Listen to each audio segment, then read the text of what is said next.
अस्सलामुअलैकुम, क्या हाल है? खैरियत से हैं? अगर आप एक ओवरसीज़ पाकिस्तानी हैं और पाकिस्तान के अंदर कोई प्रॉपर्टी परचेज़ करना चाहते हैं या उसके हवाले से सोच रहे हैं या किसी रियल एस्टेट के अंदर इन्वेस्टमेंट करना चाहते हैं और ख़ासकर अगर किसी प्रॉपर्टी के ऊपर कंस्ट्रक्शन करवाना चाहते हैं या अपना ज़ाती घर बनवाने के हवाले से सोच रहे हैं, तो आपको किन-किन चीज़ों के हवाले से पता होना चाहिए, किन-किन चीज़ों का ख़्याल रखना चाहिए। इस वीडियो के अंदर उन चीज़ों के हवाले से मैं कुछ बात करूँगा, क्योंकि मैंने अभी रिसेंटली पिछले 2-3 सालों के अंदर पाकिस्तान के अंदर मुख्तलिफ रियल एस्टेट्स के प्रोजेक्ट के अंदर, हाउसिंग स्कीम्स के अंदर इन्वेस्टमेंट की और उसमें जो सबसे बड़ी जो इन्वेस्टमेंट थी, जो सबसे बड़ी चीज़ थी, वो होम कंस्ट्रक्शन की थी।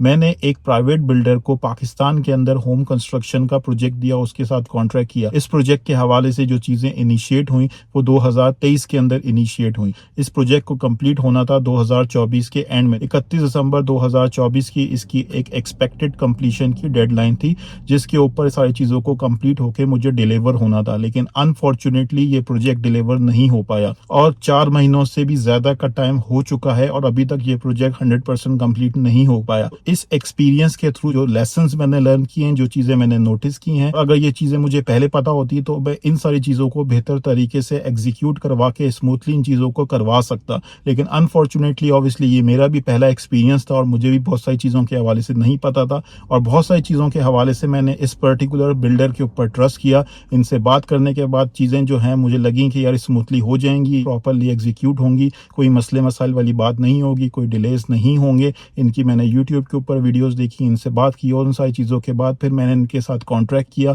लेकिन अनफॉर्चुनेटली जिस तरीके से चीज़ें प्लान की थी, जिस तरीके से चीज़ें एक्सपेक्ट की थी, जो इनकी तरफ से कमिटमेंट्स थी, जो प्रोमिस थे, उस तरीके से वो चीज़ें नहीं हो पाई। इसकी वजह से मुझे अभी रिसेंट पास के अंदर बहुत ज़्यादा चीज़ों के हवाले से परेशानी का सामना हुआ, मुख्तलिफ किस्म के लॉसेस भी बर्दाश्त करना पड़े। उसमें कुछ फाइनेंशियल लॉसेस भी थे, उसमें कुछ इमोशनल लॉसेस भी थे। कुछ चीज़ों के हवाले से जो है वो इंसान प्लानिंग करता है, अपनी फैमिली के हवाले से प्लानिंग करता है, मुख्तलिफ चीज़ों के हवाले से प्लानिंग करता है, लेकिन अनफॉर्चुनेटली वो सारी चीज़ें उस तरीके से नहीं हो पाई। तो जिसकी वजह से मैं ये सोचने पे मजबूर हुआ कि यार ये जो मैंने डिसीजन लिया था, क्या ये सही डिसीजन था? जिस बिल्डर के साथ, जिस प्राइवेट कंपनी को मैंने ये कॉन्ट्रैक्ट दिया और जो उनके साथ सारे मामला तय हुए थे, क्या वो मैंने सही तरीके से तय किए? उसमें मैंने कौन-कौन सी चीज़ों के ऊपर लैग किया, कौन-कौन सी चीज़ें ऐसी हैं जिनके हवाले से मुझे चीज़ों को मुख्तलिफ तरीके से करना चाहिए था, मुख्तलिफ चीज़ों के हवाले से चीज़ों को पहले मेक श्योर कर लेना चाहिए था। एक और चीज़ है जो मैंने नोटिस की है, आजकल यूट्यूब के ऊपर बहुत ज़्यादा जो है वो वीडियोज़ आती हैं मुख्तलिफ बिल्डर्स और इन सारी प्राइवेट कंपनीज़ की तरफ से, जिसमें बहुत बड़ी-बड़ी मार्केटिंग की स्ट्रेटजीज़ को अपनाया जाता है।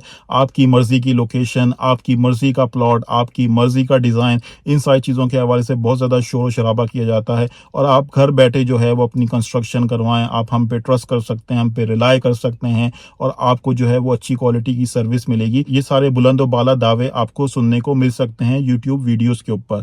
लेकिन ज़रूरी नहीं है कि आप इससे अट्रैक्ट हों, आप अपने तौर पे चीज़ों को प्रॉपर वेरीफ़ाई करें, प्रॉपर चेक करें। अगर इन पर्सन विज़िट करवा सकते हैं किसी से, अगर खुद नहीं कर सकते तो वो आप करवा लें। ये काफ़ी ज़्यादा ज़रूरी चीज़ें हैं। सिर्फ़ यूट्यूब की वीडियोज़ की बुनियाद पे या कोई वीडियोज़ या पिक्चर आपके साथ शेयर कर रहा है, उसकी बुनियाद पे अट्रैक्ट हो जाना या किसी को कॉन्ट्रैक्ट दे देना, आई डोंट थिंक सो कि ये बहुत ज़्यादा अक्लमंदाना फ़ैसला होगा। सबसे ज़रूरी चीज़ जो मैं अभी फ़ील करता हूँ कि यार मुझे इस तरह से करनी चाहिए थी कि ये जो बिल्डर है, ये जो प्राइवेट कंपनी है, इसके हवाले से और ज़्यादा रिसर्च करनी चाहिए थी और ज़्यादा टाइम लेना चाहिए था और इनका जो ट्रैक रिकॉर्ड है और इनके जो पहले के जो डिलीवर्ड प्रोजेक्ट्स हैं, जो कंस्ट्रक्टेड प्रोजेक्ट्स हैं, उनको खुद विज़िट करके उनको चेक करना चाहिए था। उनकी जो कंस्ट्रक्शन की क्वालिटी है, उसको देखना चाहिए था और मेक श्योर करना चाहिए था कि इनकी जो कंस्ट्रक्शन की क्वालिटी है, वो अच्छी है। उसको खुद फिज़िकली अगर मैं विज़िट करके उसको पहले चेक कर लेता, तो ये चीज़ें ज़्यादा बेहतर हो जाती। क्योंकि बहुत दफ़ा ऐसा होता है, जो चीज़ें मैंने अभी नोटिस की,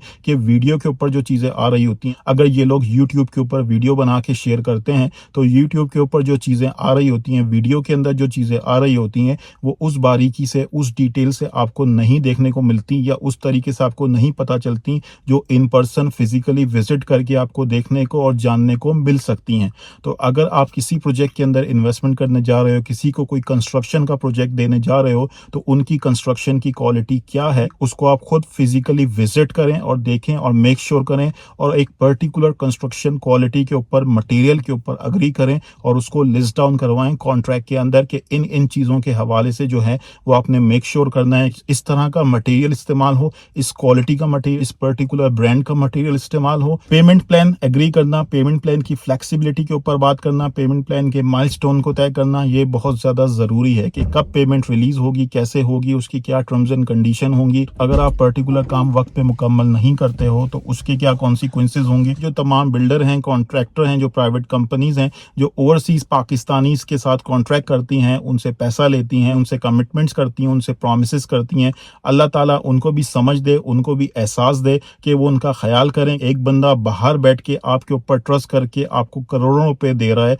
आपके ऊपर जो है वो रिलाई कर रहा है, आपका इंतजार कर रहा है, तो आप उसको परेशान ना करें। इवन पाकिस्तान के अंदर भी जो लोग आपको पैसा देते हैं, आपके ऊपर ट्रस्ट करते हैं, आप उनके ट्रस्ट को वैल्यू करें, आप उनके ट्रस्ट को इंपॉर्टेंस दें, उनसे राब्ते में रहें, उनको अपडेट करते रहें। ऐसा ना हो कि वो आपके पीछे भाग रहे हैं, आपको फॉलो अप कर रहे हैं, आपको वो रीच आउट करने की कोशिश कर रहे हैं, लेकिन आप उनको नहीं मिल रहे और आप उनको ख्वार करवा रहे हो। तो जो ओवरसीज पाकिस्तानीज हैं उनको रिस्पेक्ट दें, वो काफ़ी ज़्यादा इंपॉर्टेंट हैं पाकिस्तान के लिए, पाकिस्तान की रियल एस्टेट मार्केट के लिए वो बहुत बड़ा, बहुत अहम रोल प्ले कर सकते हैं। और इसके साथ साथ जो लोकल इन्वेस्टर्स भी हैं, जो लोकल आम आवाम भी है, आम पब्लिक भी है, उनका भी ख्याल करें, उनको भी रिस्पेक्ट दें। जो भी आपके क्लाइंट्स हैं, जो भी आपके कस्टमर्स हैं, उनसे आप फीडबैक लें, उनके फीडबैक को वैल्यू दें और उनसे जो आपने कमिटमेंट्स किए, जो उनसे आपने प्रॉमिसेस किए, उनको टाइमली पूरा करें, फुलफिल करें और उनके साथ कोई दो नंबरी का मामला ना हो, उनके साथ कोई मिस कमिटमेंट ना हो, कोई ऐसी चीज़ ना हो जो आपने उनके साथ पहले बात की और बाद में जाके आप उससे मुकर गए।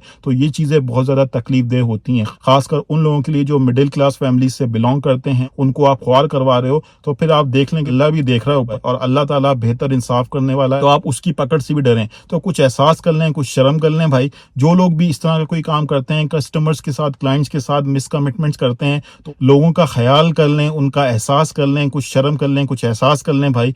और लोगों को जो है वो ख्वार नहीं करवाएं। अगर आपने किसी के साथ वादे किए हैं, कमिटमेंट्स किए हैं, तो उन कमिटमेंट्स को पूरा करें, टाइम के ऊपर प्रोजेक्ट्स को डिलीवर करें। अच्छा यार, फॉर नाउ इस वीडियो के लिए इतना ही। मैं इंशाल्लाह कोशिश करूंगा कि कुछ और वीडियोस के अंदर मुख्तलिफ चीज़ों के हवाले से जो मेरा अपना फीडबैक है, जो मेरा अपना एक्सपीरियंस रहा है इस सारे प्रोजेक्ट के अंदर, और इसके अलावा जो बाकी रियल एस्टेट के प्रोजेक्ट्स हैं उसमें जो मेरी इन्फॉर्मेशन है या जो मेरी नॉलेज के अंदर चीज़ें हैं या जो चीज़ें मैंने नोटिस की, वो मैं आपके साथ शेयर करूँ, ताकि अगर उससे किसी का भला हो सकता है, उससे कोई फ़ायदा उठा सकता है, तो वो उससे वो फ़ायदा उठा ले। Thank you very much. Goodbye. अल्लाह हाफिज़।